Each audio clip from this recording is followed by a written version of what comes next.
guys, welcome back to my channel. I hope you're having a great day so far. So today's video is going to be my super full coverage, mattifying, stay all day, weatherproof, sweatproof foundation routine. I thought I would just like throw out as many adjectives as possible, but really this has been like my go-to full coverage foundation routine for the summertime when I have a really long day ahead of me, or I know I'm going to be outside and I just want my makeup to stay in place all day long. So I hope you guys enjoy this video. I would not say it's my go-to like everyday foundation routine because it is a little bit more of a heavy full coverage look, which if that's what you're into, you could totally wear it as your everyday foundation routine, but it does have a tendency to maybe, what's the word I'm looking for, feel a little bit heavy on the skin. So it's not necessarily the most comfortable, but again, if you're looking for like a really flawless finish, these are my favorite products. This is my go-to routine, so I wanted to share it with you guys. I do have one on my channel that I just uploaded like a few weeks ago that's a lot quicker, a lot more lightweight, and a lot more comfortable. If you guys want to check that one out, I'll link in the description box below. All of these products are cruelty-free, and I hope you guys enjoy this video. Make sure you leave me a comment below with your favorite full coverage foundation must-haves or just like mattifying products, because I would love to hear from you, and let's jump into it.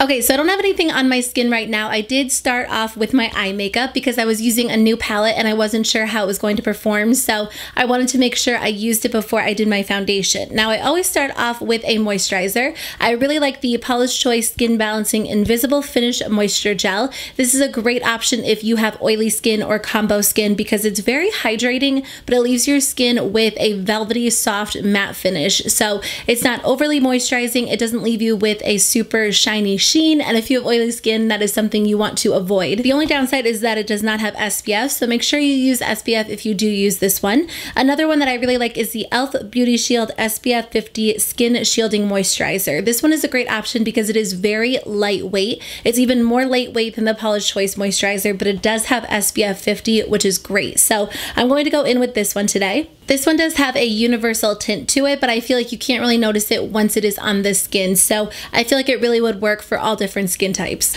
Okay, after I apply my moisturizer or my SPF or both, I go in with the Milk Makeup Blur Stick. This has been my favorite primer for the entire summer. I feel like if you have oily skin and you're going to be applying a heavy foundation or a super mattifying foundation, it's always important to go in with a very lightweight primer. If you go in with a heavy primer and apply a heavy foundation and a heavy concealer, it just gets cakey and it's too much and it's very heavy and uncomfortable on the skin, especially during the summertime. So I like the Milk Makeup Blur Stick because it is so lightweight. It leaves a very thin, velvety smooth layer between your skin and your foundation, so your foundation goes on flawlessly, so evenly, so beautifully, and it does a good job at mattifying the skin. If you're not a fan of the Milk Makeup Blur Stick, because I know not everybody is a fan, I would recommend the Hourglass Veil Mineral Primer. This one is a great option because again, it's very lightweight, but it's a little bit more of a liquid consistency, or a lot more of a liquid consistency. So I find it to be a little bit more hydrating, slightly more comfortable on the skin,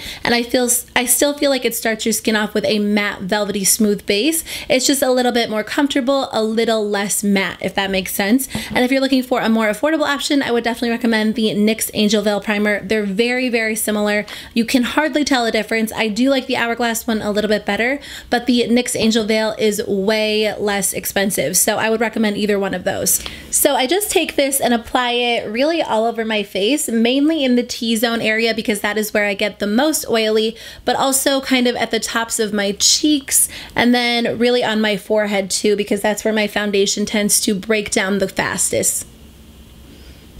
And then I'll just take my fingers and lightly rub it in to make sure it is really evenly applied to my skin.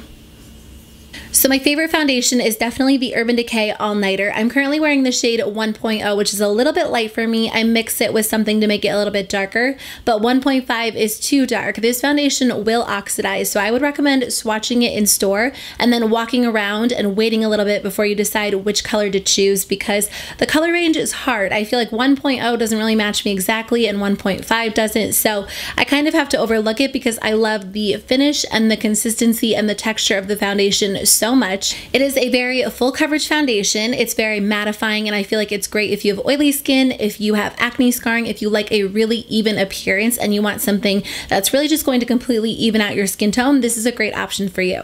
And then I have been mixing in 2 drops of the Isdinceutics Skin Drops in the shade Sand. This doesn't really change up the texture or the consistency. These are just kind of like pigmented drops, and because my foundation's a little bit too light for me, I just mix in 2 drops of this. So what I do is I take about a pump and maybe like a quarter, not quite a pump and a half, maybe like a pump and a quarter on the back of my hand.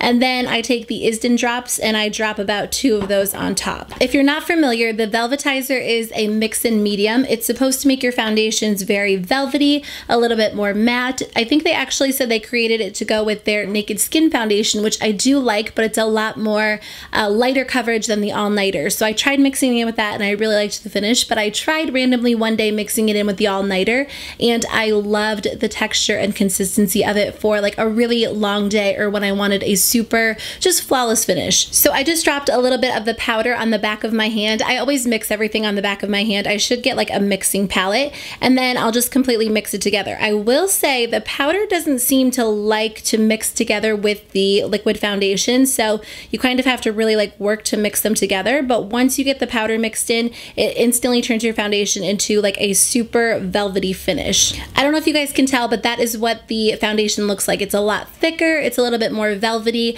and you do have to work kind of quickly because I feel like it will dry up a little bit. So what I do is just take whatever's left on my finger, apply it to my face, and then buff it in with my e.l.f. Ultimate Blending Brush. I always do my makeup with my hair up. It's driving me crazy, but Brady and I are going on a date night tonight as soon as I'm done with this, and if I put my hair up, it will leave like a huge mark where I have the ponytail holder, so that is why it is down and it is being annoying. So I do recommend applying the foundation to your face with your finger and then blending it out with the brush. I like to do that anyway because I feel like it helps to use less foundation, but if you pick this foundation up just with the brush, it's not going to pick it up very well because it is a thicker foundation. So I feel like using the warmth of your finger really helps to melt it into your skin. The foundation is going to be a little bit harder to blend than it would be if you were just to use the All Nighter on its own because it is a lot thicker, a lot more velvety, so it takes a little bit more time to actually blend it out. So just try to be patient when you're blending it out, and I like to stipple it rather than buff it in to get more of a full coverage look. So I don't know if you can see the difference between the color on my hand and the color on my face because the color on my hand has oxidized. So it will definitely oxidize. It looks a little bit light when I first apply it, but if you're trying the foundation in store, like don't let that fool you because the foundation will oxidize. So after I apply my foundation, I just go in with my concealer. I've been loving the Catrice Liquid Camouflage High Coverage Concealer. The only downside is that they only have a few shade options, so if you can find one that works for you, I would definitely recommend it. Hopefully they will expand their shade range in the future because this is a really great option. I kind of feel like it's similar to the Too Faced Born This Way, but it's funny because that is not my favorite concealer, but I really do enjoy this one because it's a lightweight liquidy concealer, but I feel like it still gives you great coverage. So I just apply this under the eyes, usually around my nose area and then right between my brows. And then I just use the ColourPop stippling brush to blend it out. So I really like using the Velvetizer to set my under eye concealer. I just take a damp beauty blender and dip the very tip of it in, nothing too crazy, and then I just press it underneath my under eyes. I don't like using this to set my entire face because I feel like it's a little bit too heavy and it makes my foundation look cakey when I use it on my entire face, but I really struggle with my under eye concealer creasing on me, so I feel like this makes a huge difference for me. It just locks it into place. It's very lightweight, very comfortable, and I really haven't had any trouble with it creasing since I started doing this. I almost feel like the Velvetizer powder has like a yellow color correcting property to it, so that also kind of helps to combat any dark circles or just like any shadows under the eyes. So I have been loving this. I definitely think it's worth the money. I know a lot of people say you can kind of do the same thing with any translucent powder, but there's something about the Velvetizer that makes a big difference for me.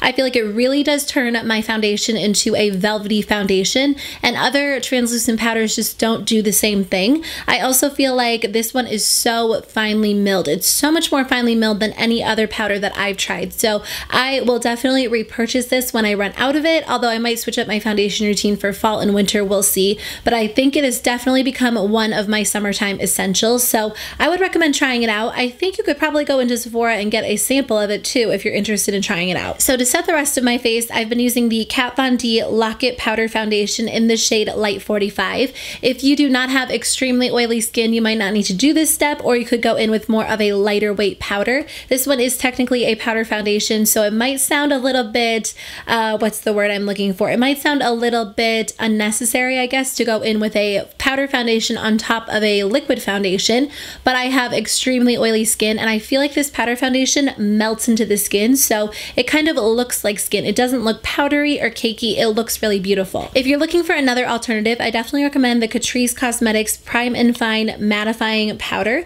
This one is waterproof and transparent, and it's very lightweight. So this might be a great option for you if you want more of a lighter weight coverage. Mine broke, but as you guys can tell, it is well loved, well used. I think that this is a great product. So I just take that same damp beauty blender and I just put it right into the powder and kind of press it into my skin. It really, like, the damp beauty blender and powder makes such a big difference to me because it makes the powder look like skin. It helps to melt it right into your skin so it doesn't look heavy, it doesn't look cakey, and it doesn't look powdery. It just looks like your natural skin. When you do use a damp beauty blender, it can have a tendency to change the color of the powder a little bit, so just keep that in mind and make sure your beauty blender, I said that weird, is only very slightly damp. If you go in with a sopping wet beauty blender into your powder, you're going to get hard pan. It's going to ruin the product, so just keep that in mind. But I just kind of go around and press the powder right into my skin.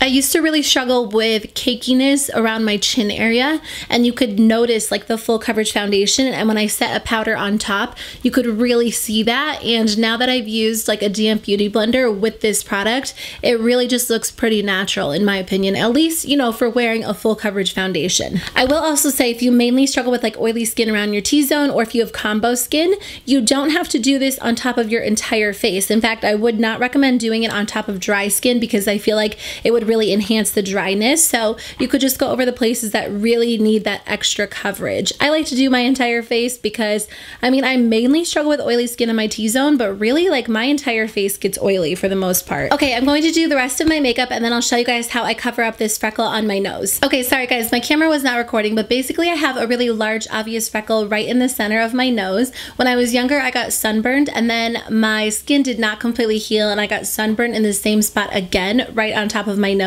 And I got a really large freckle, and now ever since then I've been like really very careful about sun protection because I had to go to a dermatologist and make sure it was okay because my skin would not heal. It was really bad. But anyways, I'm very, very careful now. I was really young at the time and I wasn't really paying attention, so I do like to cover that up whenever I do like a full coverage foundation routine because it is in the center of my face and I just like a really seamless look. So I'll actually just take a little bit of the foundation, just the all-nighter, like a very small amount, and put it on that freckle and just blend it out with my finger so it's a very thin layer, and then I'll give it a few minutes to dry and then I'll just go in with a pressed powder and go on top of it just to make sure it is blended out really evenly. So that's it. It's very simple. If you have like a really large obvious acne scar that you can't really get to blend into your foundation or like get your foundation to cover up really well, that might be a quick trick for you. Just be careful not to go too heavy with the foundation application or the powder because it can get a little bit cakey, especially if you've already set your entire face with a powder and then you're going back in with a liquid. So I just use a very, very small amount. But that is the end of my video. Thank you guys so much for watching. I hope this video was helpful in even like a small way. Even if you don't want to switch up your entire makeup routine, I would definitely recommend any of these products separately. I think they work really well and I have been loving all of them. But I hope you guys have a great day. Thank you so much for watching, and don't forget to leave me a comment below with your favorite full coverage foundation essentials because I would love to hear from you guys. Otherwise, I'll see you in my next video. Bye.